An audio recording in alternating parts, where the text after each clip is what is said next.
Dans cette vidéo, je vais montrer des fonctionnalités cachées dans vos conversations. Ça va fonctionner pour les groupes, pour les messages privés. La première fonction que l'on va utiliser, c'est l'utilisation des GIFs. Donc pour utiliser les GIFs, on va faire @GIF, on va faire espace, et hop, comme par magie, vous allez voir que ça vous a affiché une tonne de différentes animations. Maintenant, si jamais on précise un petit peu, genre, je sais pas moi, drôle, il va prendre ma requête en fonction et il va commencer à envoyer des GIFs personnalisés. Mais c'est pas tout, parce qu'en fait, il y a GIF, mais il y a aussi pour les vidéos. Pour les vidéos, il suffit de faire @VID.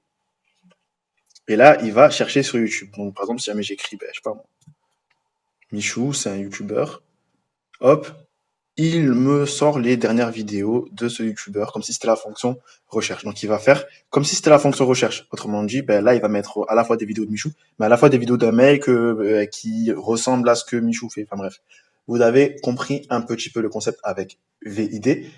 Mais c'est pas tout, on va aller un petit peu plus loin. On va chercher cette fois-ci Bing. Donc, Bing, c'est un moteur de recherche. Et là, je vais chercher, je sais pas, moi, tout à l'heure, j'avais écrit quoi? J'avais écrit drôle, on va rechercher, voir ce qu'il me propose avec drôle. Cette fois-ci, il va m'envoyer des vidéos, enfin des photos, pardon. Bing, ça va vraiment être pour les photos. Et il m'envoie différents mèmes. Et vous avez vu que il a compris que j'étais français, parce que j'ai écrit en français. Et on va faire le test pour voir si... Ouais. Pas l'impression qu'ils comprennent toutes les langues, mais là, si, c'est moi, ils m'envoient en anglais. Donc voilà, avec Bing, vous pouvez aussi communiquer en français, anglais, enfin peu importe la langue, et là, il va vous envoyer différents mèmes que vous pourrez envoyer. D'ailleurs, pour envoyer, il suffit de appuyer une fois et ensuite sur la flèche bleue, comme vous avez vu, comme je viens de le faire.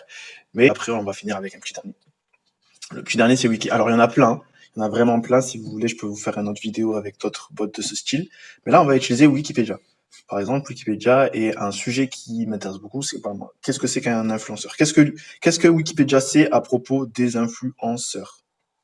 Donc là, il va me sortir normalement une liste d'influenceurs avec Paola, ça je la connais, Squeezie, Bilal Hassani, Mohamed Eni. Donc vous voyez que ça vous sort directement une liste d'influenceurs qu'on peut trouver sur Wikipédia.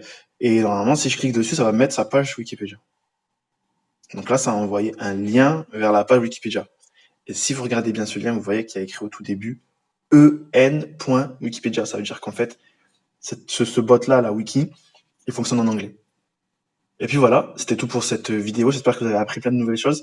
Si jamais ce type de contenu ça vous intéresse, dites-le moi en commentaire, comme ça je vous fais encore plus de vidéos découvertes de fonctionnalités cachées.